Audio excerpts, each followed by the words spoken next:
শ্রীলঙ্কার প্লেয়াররা ভয়ে কাঁপছে, তারা পাকিস্তানে থাকতে চাইছে না, তারা পাকিস্তান ছেড়ে চলে আসতে চাইছে শ্রীলঙ্কাতে।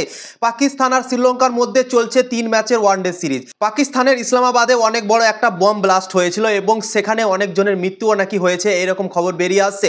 এবং তাই জন্যই শ্রীলঙ্কার প্লেয়াররা অনেক ভয় পেয়ে গিয়েছে, তারা এই সিরিজটা আর খেলতে চাইছে না। দুটো ম্যাচ এখনো বাকি আছে এবং সেই দুটো ম্যাচকে নিয়ে অনেক সংশয় হয়ে আছে। পাকিস্তানের সিকিউরিটির ওপর ভরসা করছে না শ্রীলঙ্কার প্লেয়ার। কালকে রাতে খবর এসেছিল কি 8টা প্লেয়ার মতো অমত করছে কি এই সিরিজটা আমরা খেলবো না, আমরা শ্রীলঙ্কাতে ফিরে যেতে চাই। পাকিস্তানের হোম মিনিস্টার মোহসিন নাকভি শ্রীলঙ্কার প্লেয়ারদের বোঝানোর চেষ্টা করছে কি তোমাদেরকে অনেক শক্তিশালী সিকিউরিটি আমরা দেব, তোমাদের কোনো অসুবিধা হবে না। কিন্তু শ্রীলঙ্কার প্লেয়াররা কিন্তু ভাই মানতে চাইছে না, তারা ভিতর থেকে অনেকটা ভয় পেয়ে গিয়েছে, কেননা শ্রীলঙ্কা দলের সাথে এই কাহিনী আগেও হয়েছে। 2009 সালে শ্রীলঙ্কা দলের ওপর অ্যাটাক হয়ে গিয়েছিল, ঠিক আছে। শ্রীলঙ্কা দল বাসে করে হোটেল থেকে যাচ্ছিল গ্রাউন্ডে এবং সেই সময় অ্যাটাক হয়ে গিয়েছিল।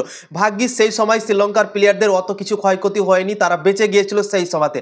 এবং সেই ভয়টাই নাকি কাজ করছে এবারও, কেননা রাওয়ালপিন্ডিতে 3টে ম্যাচই রাখা আছে। প্রথম ম্যাচ হয়েছে, এখনো 2টো ম্যাচ বাকি আছে, সেই মাঠই হবে, ঠিক আছে। এবং যেখানে বম ব্লাস্টটা হয়েছে, যেখানে অ্যাটাকটা হয়েছে, ইসলামাবাদে হয়েছে, ঠিক আছে। এবং রাওয়ালপিন্ডি আর ইসলামাবাদ খুব একটা বেশি দূরের না, তো তাই জন্যই শ্রীলঙ্কার প্লেয়াররা অনেকটা ভয় পাচ্ছে এবং তারা বলছে কি আমরা এই সিরিজটা আর খেলতে চাইছি না।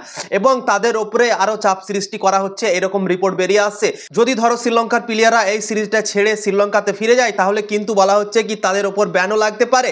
এইরকম ভাবে চাপও সৃষ্টি করা হচ্ছে পাকিস্তানের তরফ থেকে, এইরকম খবর বেরিয়ে আসছে ভাই। আজকে আছে দ্বিতীয় ওয়ানডে ম্যাচ, ভারতীয় সময় অনুসারে 3টা PM শুরু হবে এবং সেই ম্যাচটাকে নিয়ে এখনো অনেক সংশয় তৈরি হয়ে আছে। সেই ম্যাচটা শ্রীলঙ্কার প্লেয়ার খেলতে রাজি হবে কি হবে না এখন পর্যন্ত কোনো খবর বেরিয়ে আসেনি, কিন্তু এইগুলো খবর বেরিয়ে আসছে পাকিস্তান দলকে নিয়ে এবং শ্রীলঙ্কা দলকে নিয়ে। শ্রীলঙ্কা দল খেলতে চাইছে না, তারা অনেক ভয় পেয়ে আছে, তারা অনেক আতঙ্কিত হয়ে আছে।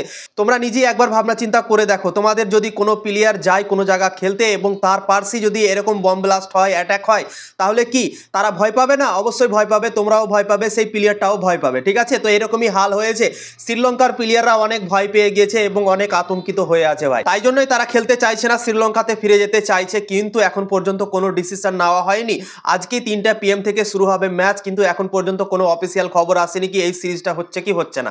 তো দেখা যাক কি হয়, যখনই কোনো খবর আসবে তোমাদেরকে জানিয়ে দেবো।